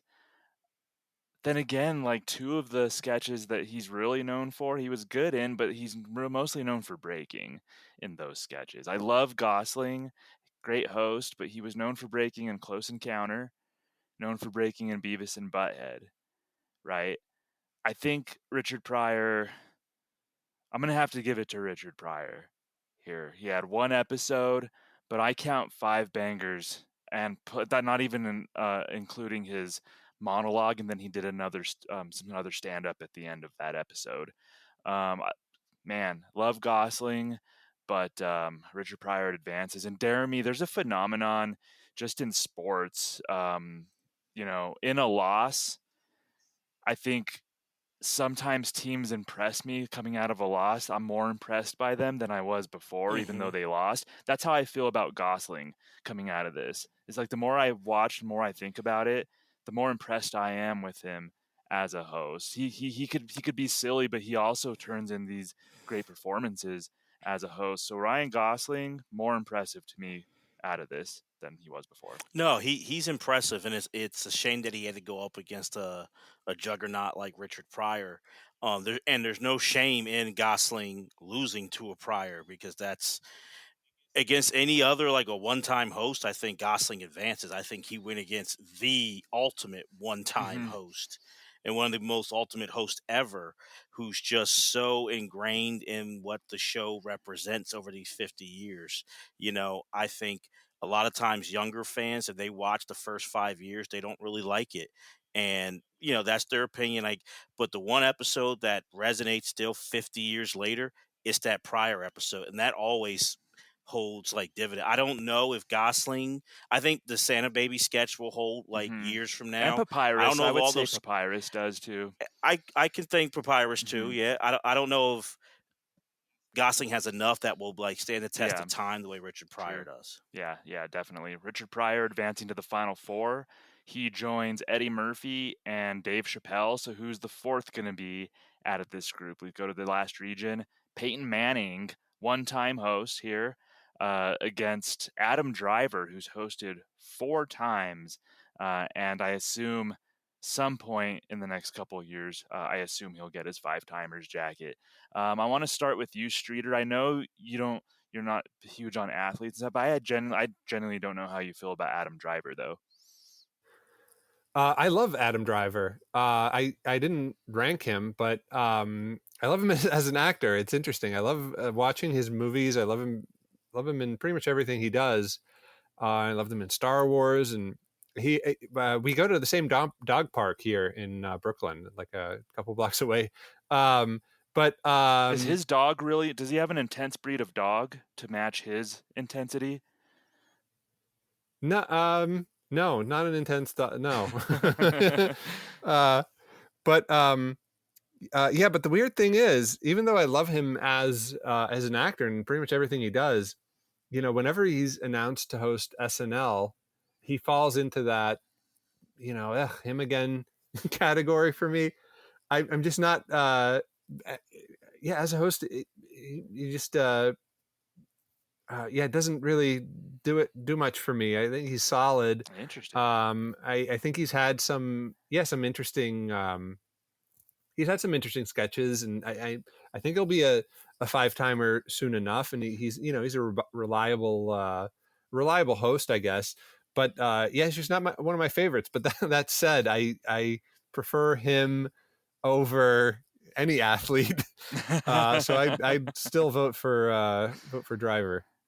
All right, so Driver 1-0. I'm gonna go to one of the jocks here on the panel. So Jeremy, how do you feel about this matchup? Well, first, to answer your question, Thomas, he has a dog named Moose, Adam Driver. Oh. It's a pit bull rot mix. So I guess, an intense breed. So it fits, which I like. I like big dogs, so I'm glad that Adam Driver. and my vote doesn't, even though I love big dogs, that does not sway me even more to Adam Driver. I had Adam Driver anyway. So Adam Driver's my vote. I think he's really brought it in a unique way on this show. And I think I know earlier was comparing like the John Malkovich. I think he's kind of brought what Malkovich had, but he's done it in a much better way. So I got to give it to Adam Driver here. It's a great comparison, and that falls along the lines of just what I've noticed is just those great actors who still they just need that little bit of a silly side, but their acting chops will just really bump them up. That's a really great comparison. I think he is like the evolutionary John Malkovich as far as SNL host.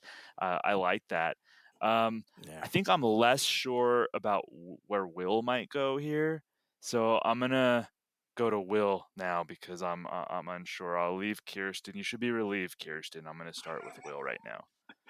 Yeah, obviously as a fellow jock, I love Peyton Manning and his performance that he brought to the show. But I also do appreciate actors, just the versatility they show. Even a very serious actor like Adam Driver, I think it's a substitute teacher sketch that he does where he's just like over the top. It's hilarious, but just like the energy he brings, and whether it's in monologues where he's trying to make fun of himself and bring a sillier side, the stuff he does in the sketches. I've always liked him coming back as a host just because I think he does bring a very unique energy to the show. And so as much as I do love the singularity of Payton's appearance, my vote would go to Adam Driver as well. All right. So what's the count now? 3-0. Okay, sorry. Kirsten, you're off the hook here. You didn't have to vote. I was going to vote for him anyways. You were going to vote for him anyway. So this was a clean sweep. Adam Driver advances. I'm looking forward to just really like deep diving a little more into his sketches because quite the resume on SNL in my opinion, Adam Driver. So he advances. He's taken on Richard Pryor in the next round. Wow. In the Final Four. So let's go to that first matchup, though. This is the Final Four. We have Dave Chappelle, 4-timer, against Eddie Murphy, a 3-timer. So who looks the most... Oh, Kirsten, you go ahead and start. I've got to manage my poker face. You were staring up at the ceiling, like sweating. There again, these are two great candidates. That's why they're in the Final Four, I would argue. I'm gonna stall because I don't know my answer here. I could argue. You know what? I'm feeling generous, Kirsten. If you think about it right now. Okay. Jeremy, you start. Yes. Nicely played, Kirsten. Nicely played. Man, this is tough. These are two of my all-time just favorite. Just maybe you could say these are my two favorite comedians of all time. These two guys. So this is really hard. I'm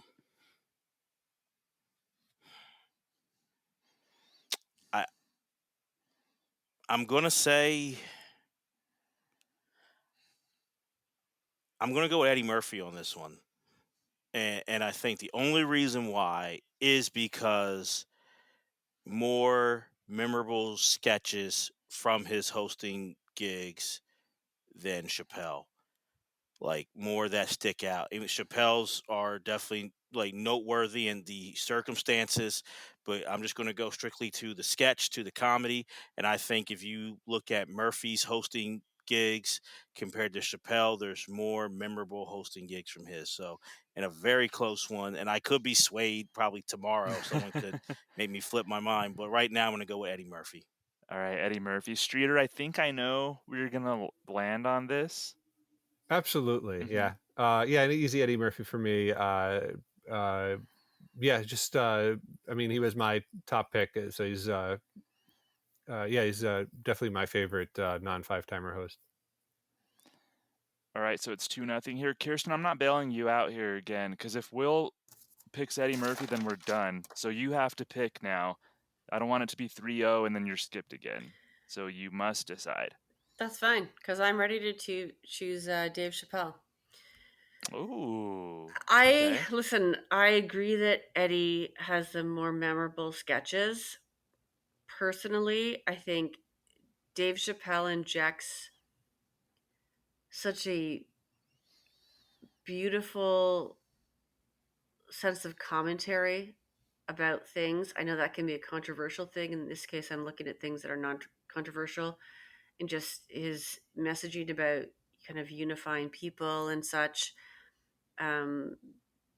the amount of pressure that he carries on his shoulders when he's asked to come and host.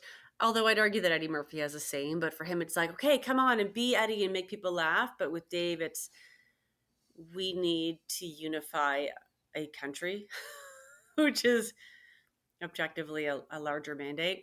I'm going to go with Dave Chappelle. All right, keeping Chappelle alive here. Will Norman, I really don't know what you're going to do. I don't know what I would do. This is a hard one. I feel similar to Jeremy in that these are two of my favorite comedians of all time.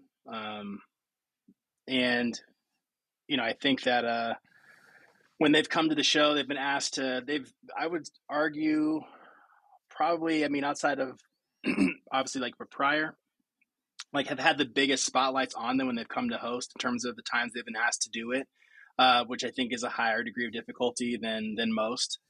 I've mentioned many times my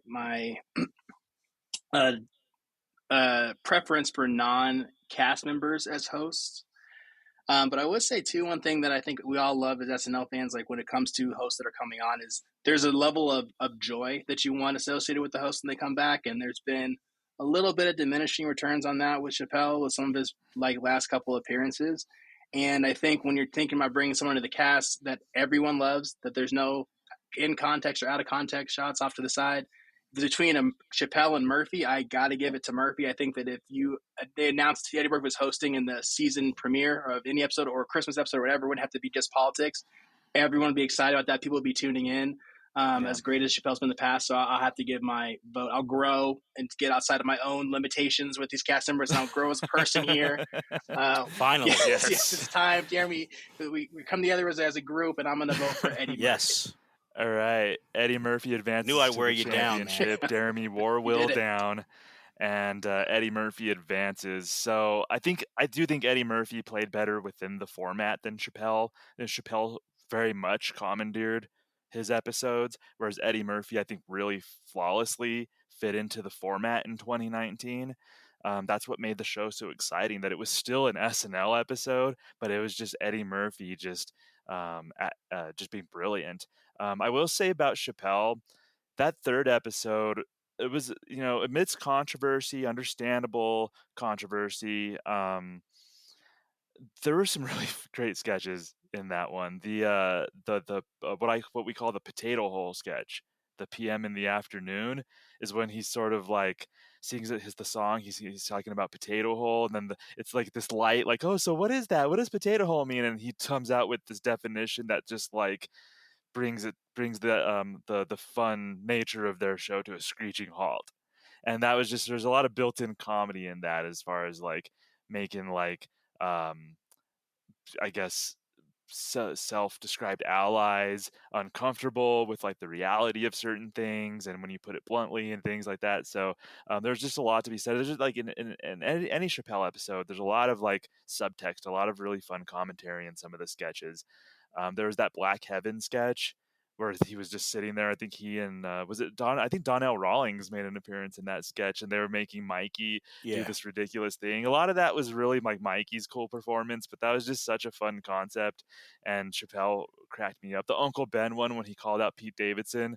Look at America, doesn't Pete Davidson has some big ass lips? Like just like Chappelle just taking over the show. Like so I think Chappelle, it is an event. But I do think that maybe that was the right choice. But I wanted to call out a couple of things that I really enjoyed Chappelle in. So we have Eddie Murphy advancing. He'll be taking on the winner of this next matchup, Richard Pryor, one-time host, of course, legendary one-time host, against Adam Driver. So I want to start things off with Kirsten, and you can't like bat your eyes at me. I pulled you over, Kirsten. You can't like talk your way out of this. All good, because I'm Adam Driver all the way.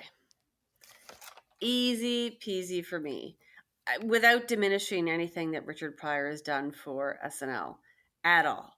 But Mhm. Adam Driver for me is like watching a prestige actor run wild in a sketch comedy zoo. And there is so much joy in seeing him on a show like this because our perception of him is that he is quite serious and it's unexpected, and that brings a lot of this joy that everyone's talking about and this fun to see someone not in their element surprise us in such a unique way, um, because he absolutely holds up among the cast. And I think he has delivered incredible moments that are often repeated in many reels and kind of highlights. Undercover Boss Star Killer Base Mhm. is a big one for me. Kylo Ren as Matt the radar technician, as a great pre-tape. But I think most notable would be Abraham H. Parnassus. And, speaking to high schoolers about the gruesome life of fossil fuel glory, and, how he murdered his own father with a soup spoon and happily accidentally stabs that fake crow with his cane. Um, I mean, there are moments like Richard Pryor had, but then there are moments that Adam Driver had that and will continue to have that are so part of SNL that they edge him out for me in this competition, and it's Adam Driver. All right, Adam Driver with the early lead. Jeremy, so Adam Driver has huge body of work, 4 episodes. I'd argue there's like almost classics in almost all of those episodes. Richard Pryor, his one hosting gig. So I'm trying to find the distinction between like greatest and like best or most important versus just sheer best. Is there like a difference here? Is it like one and the same to you as far as this matchup goes? As far as these two, like Yes. greatest and best, that's tough because it is like Pryor never had the chance to do multiple hosting gigs, which Yeah. um, so I do think that the difference is like I'm not going to call you the greatest when you've done it once, and there's people who have done it so many more times.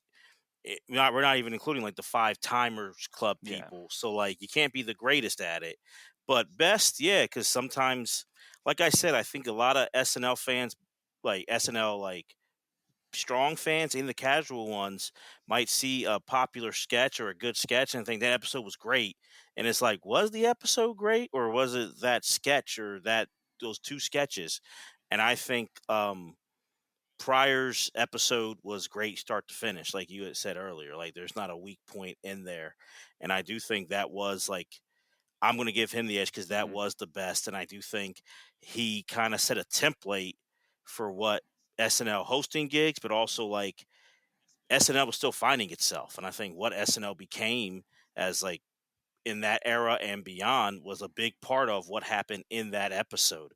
So I'm going to give it to Pryor as far as this because like best, but greatest, like he couldn't be ahead of Adam Driver on a On greatest like a list. list. But Okay. for best, I'm going to give it to Pryor. Okay. So it's 1-1 here. Streeter, it kind of surprised me when you were a little lukewarm on Adam Driver. I know it's subjective and everything, but I was a little surprised to hear that.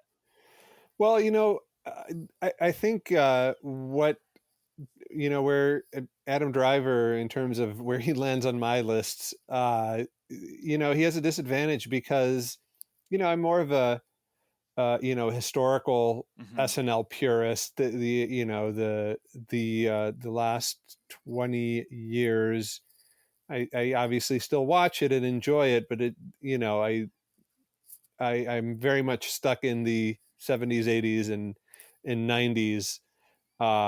So for someone who has hosted in multiple eras, that gives them a leg up, and clearly Adam Driver's only hosted with essentially the current cast or recent cast, So yes, that's tough for me to get excited about, even though he's been, as a host, he's been solid. But yeah, I'd have to give it to Pryor, just as one of the most important hosts in history. Um, yeah, that I'd watch that Pryor episode over any Adam Driver episode on any day. Yeah. Okay. So, Will, are we going to keep Adam Driver alive in this matchup, or do we have our final set? It's a great question. I would say I'm once again listening and learning over the time that we've been here together. I think, when you're talking about, I think Jeremy summarized it great, which we're talking about best and greatest and having that volume of sketches to be able to go back to and proving that you were not a one hit wonder and that you can come back and do the show and be someone people want to see multiple times in different circumstances. But I would say, in this situation, I think everyone on this list, I think we feel pretty confident would have eventually been a 5-timer if they're either going to do it or hadn't already. And I think when you look at the importance in that first invitation, just even get a chance to hear more about Pryor and, a lot of stuff that, in terms of what he was up against going in and the quality of the total episode, I think he could qualify for a best episode overall tournament, right? But then also his performance as well shouldn't be overlooked. So I'm gonna go ahead and give my vote to Pryor. All right, Richard Pryor advancing. I would have had Adam Driver winning this whole thing. Beep, beep.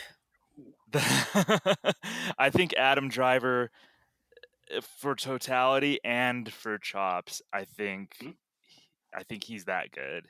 He's in my top 10, I think, of all time for hosts. I think he has 3 great episodes out of 4, and then the one that was the most uneven was Career Day, which is like one of the best acting performances that's ever been seen on SNL, I think. But then he had 3 like really good ones. Arguably, season 49, he may have had the best episode of that one. The beep beep sketch. We're Trying with Bowen, I thought was really clever. Airplane Baby. He showed a silly side. I love his monologues. So I think I would have had Adam Driver against anybody on this list.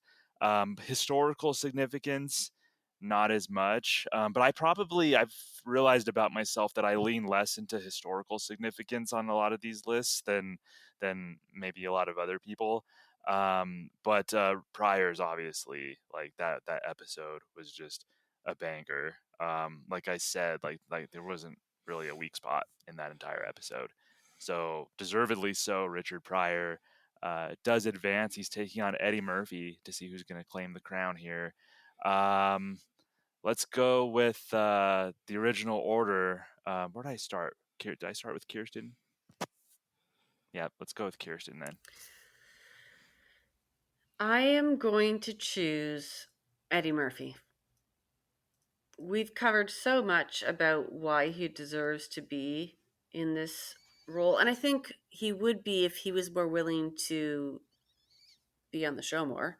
He's been somewhat elusive in that way. I hope we've warmed him up a little bit. I do think, sure, he has more material that allows us to evaluate better than Pryor, but as someone has mentioned earlier, Eddie's willingness to participate in the kind of silliness and the joyousness of what makes SNL.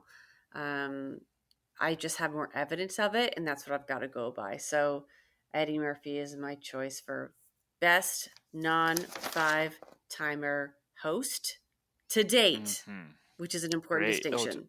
To date. All righty. She votes Eddie Murphy. Will, your SNL morals are being put to the test again. They are. I didn't expect them to be tested this much this evening, but yeah, I mean, I think we've obviously talked about both finalists quite a bit. The one thing I go back to, and it was one of the reasons why, my original moral stance of no cast members It's because there were a few people on there that just were runaways to me. That just, of course, they're one of the best to ever do it because they've been one of the best to ever do it on the show. Eddie Murphy definitely in that category. I think outside of a resurrection for Richard Pryor, I think if you look at all the people that are on here, if he was announced as hosting, I think that would generate the absolute most excitement of fans of the show and non-fans of the show or casual viewers of the show. Of I think everyone that's been on this list, to be honest. So I'm going to give my vote to Eddie Murphy. Eddie Murphy's on the precipice here. Jeremy, what say you? I love both these guys. But he's not getting a sweep because I'm going Richard Pryor. And I look at it like this. This guy was my number one seed for this list. And I hear you, Thomas. I think Adam Driver's great. Like he's so many people on this list are awesome. But I mean, to do one time, and you have arguably people can make the case for a Mount Rushmore sketch and word association. You have great monologues. You have so many great performances, and so much was riding on that show that I think he just did the ultimate mic drop. And I don't think anyone else has been able to do a mic drop like Richard Pryor did in 50 years of SNL. And I think you can make a case like I think Will said it earlier for best episode in the 50-year history. That's on the Mount Rushmore, in my opinion, was that Pryor episode. And so even though some other people may have had great episodes and they've done it more times, I think Pryor, that one, to say you're on Mount Rushmore one time, that's impressive right there. And he kind of set the template for the lore of what SNL is known for, especially in that first 5-year era. So I got to give props to Richard Pryor for it. All right, awesome. Richard Pryor staying alive in this bracket. Streeter, you say you're a fan, you prefer and you love the SNL 70s, 80s, and 90s. You kind of got your wish here in the championship game, and like an all-time cast member turned host and an all-timer host here. So I'm curious as to where you're leaning.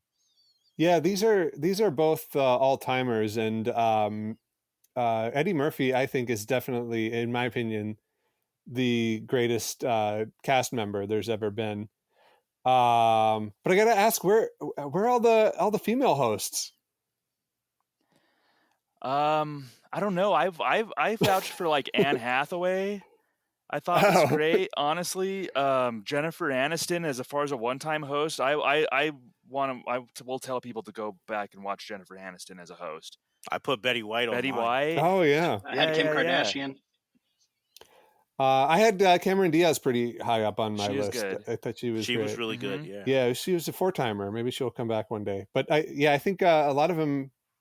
I think a lot of the great female hosts ended up hosting more than 5 times. Mm-hmm.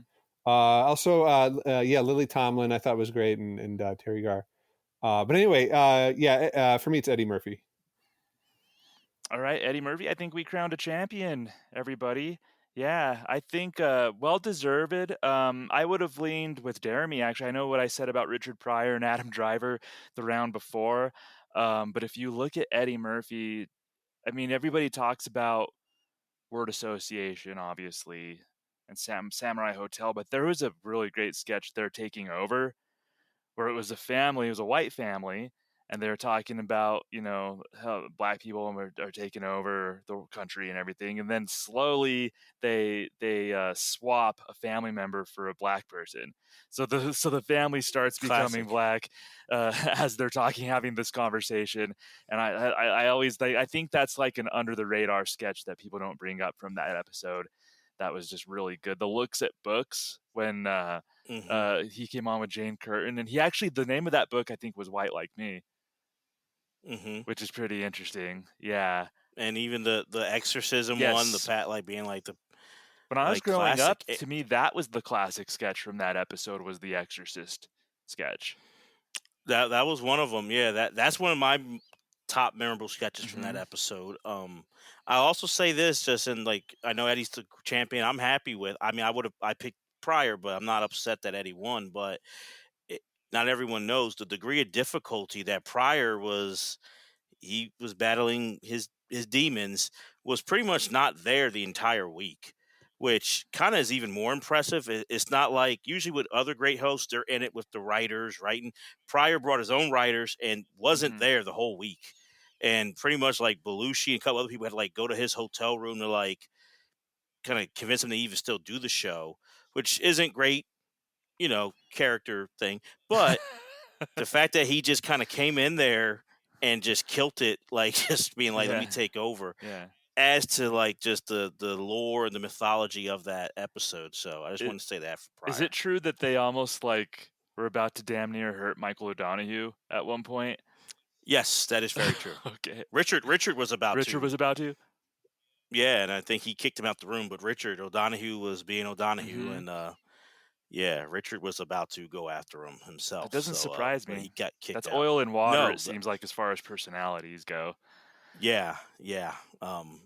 And Paul Mooney, had to, like, Lorne wanted to like make him do like a test to see if he's qualified to write a sketch. Like, there was so much stuff going on that week. It's amazing that episode even happened, let alone was an all-time great. Yeah, definitely. But Eddie Murphy, so deserved. There hasn't been energy like that in 8H. Aside from we're not counting SNL 50 and that celebration, but there hasn't been that type of energy since that night in December of 2019. Honestly, that was just so electric. Like, it was almost, as an SNL fan, you just remembered exactly the moment, and that's just Eddie as a performer. Just awesome. And even if you don't include him as a host, he still brought White Like Me in that second hosting gig, that 2019, just like Eddie Murphy, just an all-timer, well deserved. So thank you, all of you, for joining me tonight. Just how is your experience? And if you want to promote anything, I want to start with Streeter. Even if you don't have anything currently going on, just like if you want to share anything you're watching even. So thanks, Streeter. Oh, thank you. Yeah. So like, 20 years ago, I wrote a book called Nothing Lost Forever, the films of Tom Schiller. It's still in print. They put out a hardcover version, I guess, like a year or two ago. If you're interested in the 70s, 80s, early 90s SNL, it's might be worth picking up. That's awesome. Yeah, thank you so much. And you can go back and listen to Streeter's episode here on the Not Ready for Primetime Project. I thought that was a great one with Brad and Gary. And Kirsten, thank you so much. Lovely as always. You finally wore me down, and I let you have your way tonight, and I moved on when you were struggling. So you're welcome. So yeah, thank you. What do you have going on? Listen, I appreciate that, because the team that put this bracket together made it difficult for us. And no one's a They always loser do. here. This was, we're talking about the best of the best. So really everyone who we discussed is deserving of these top positions they're in. So thank you. Storytelling in general is something that we and I celebrate. So if you are in the Toronto area, please come check out generationwomen.ca. It's an intergenerational storytelling event. Generation Women, though, appears in many places across the United States as well. So if you look it up, come and support storytelling and female voices of all ages. Oh, that's wonderful. Thank you so much, Kirsten. Yeah, the tournament. So the tournament committee's like sadistic, like Bill Hader and What's That Name? Just so sadistic. So, Will Norman, thank you as always. Where can anybody find you? Thanks for having me, Thomas. I'm going to be on Bill Swerski's Tournament Talk, talking about best non-5 timers. We'll look for Did that. I do that right? Or just kidding. But, everybody, make sure to go listen to that. Make sure you listen to that one. But no, I nothing to plug. I just want to say congrats to you guys on the SNL Hall of Fame run. I said I love all the stuff that you guys do. You and Darren, have been listening to you guys for a long time. So enjoy all you guys' podcasts and the good rating on the SNL Hall of Fame. So that's all I got. Thanks for having me. Appreciate it, Will. Jeremy, I'm just gonna give you room to cook, man.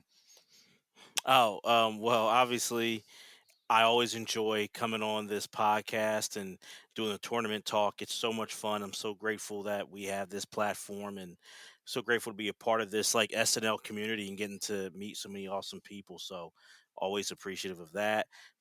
Thomas and I do Pop Culture 5, and it's a blast. It's so much fun. So wherever you listen to podcasts, please download, like, subscribe, give us your feedback on Pop Culture 5.